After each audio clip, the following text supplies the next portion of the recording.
Hey guys, welcome to Mecha Facts episode 29. Today's episode is on the MSK-008 Dijeh, a limited production ground assault mobile suit from the Universal Century timeline of the Gundam metaverse. The Dijeh made its first animated appearance in the 1985 show Mobile Suit Zeta Gundam, then in the following shows of Gundam Build Fighters and Gundam Build Divers. The last and most recent appearance was in the 2019 anime film Mobile Suit Gundam Narrative. In paperback, the Dijeh has appeared in several novels and manga, which included Mobile Suit Zeta Gundam, the manga, Mobile Suit Gundam, the plot to assassinate Giran, and Mobile Suit Gundam Narrative. In video games, the Dijeh has appeared in a few titles such as Mobile Suit Gundam, Gundam vs. Zeta Gundam, the Super Robot Wars franchise, and many more. For figures and model kits, the Dijeh has been made into a Robot Damashi figure, a Reborn 100 1:100 scale kit, a few high grade 1:144 scale kits as a normal release and a couple P Bandai, an original non-grade 1:144 scale kit back in the 80s, and even a B Club kit. The original mech designer of the Dijeh is Kazumi Fujita. Next is the technical specs and general data. The Dijeh has a head height of 18.4 meters, an overall height of 23 meters, a base weight at 33.9 tons, full weight at 51.8 tons, powered by a Minovsky ultra-compact fusion reactor, armored by Gundarium alloy, crewed by one pilot and a panoramic monitor linear seat cockpit located in the head, first seen in UC-87 at the Battle of Kilimanjaro, last seen in UC-97 prior to Operation Phoenix Hunt, manufactured by Kariba, operated by Kariba and Lua & Company. The known pilots of the Dijeh are Amuro Ray, Quattro Bagina in novel form, Opali Bay in novel form, Vanessa Vermillion, Gaia Zamela, Phileas Stream, and Jonah Basta. Next is the armaments and equipment. To start off is a pair of shell-firing 60mm Vulcan guns mounted in the head, primarily used for lightly armored targets such as missiles and small vehicles.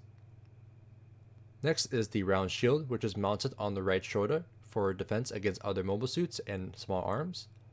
A major drawback of the shield is its limited mobility and defensive angles compared to handheld shields used by the Jim 2 and the Nemo. For close range combat is the handheld beam Naginata, based on the Gelgoog's twin beam sword, which is a single handle with beam emitters on both ends to generate a Naginata shaped beam blade, or to concentrate to one end to create one large beam blade. The beam Naginata is stored in the rear skirt armor when not in use.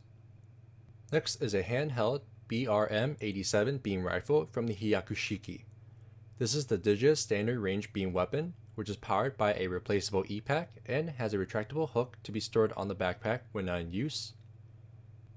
Next is a handheld 300mm clay bazooka from the Rick Diaz, designed to fire adhesive rounds to immobilize enemy mobile suits, and is also designed to fire high explosive rounds and even pellet rounds to destroy them.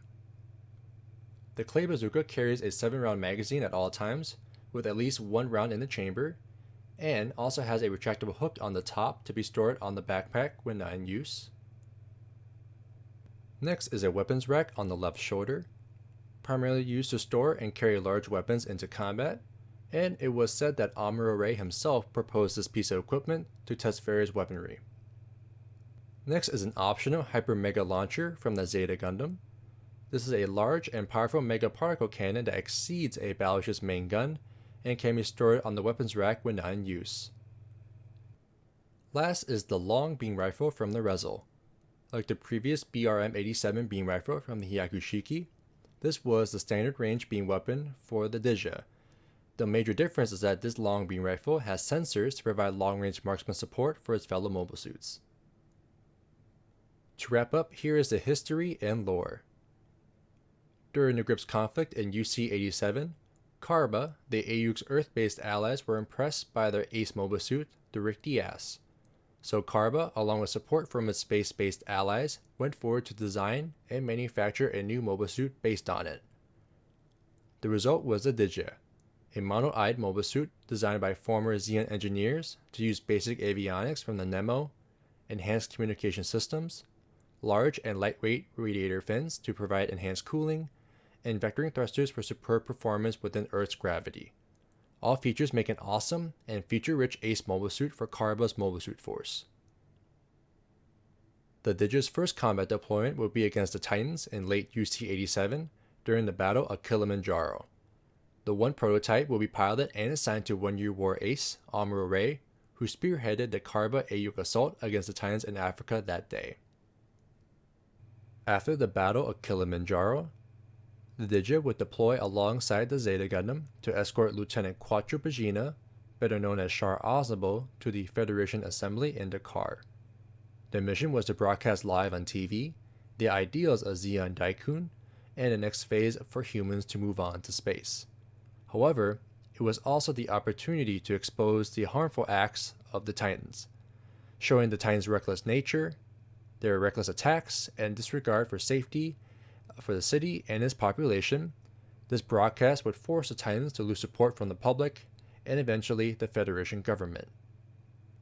Following this event, the Dijeh will be seen again escorting the Aldumla and a space shuttle containing the Zeta Gundam and Hyakushiki.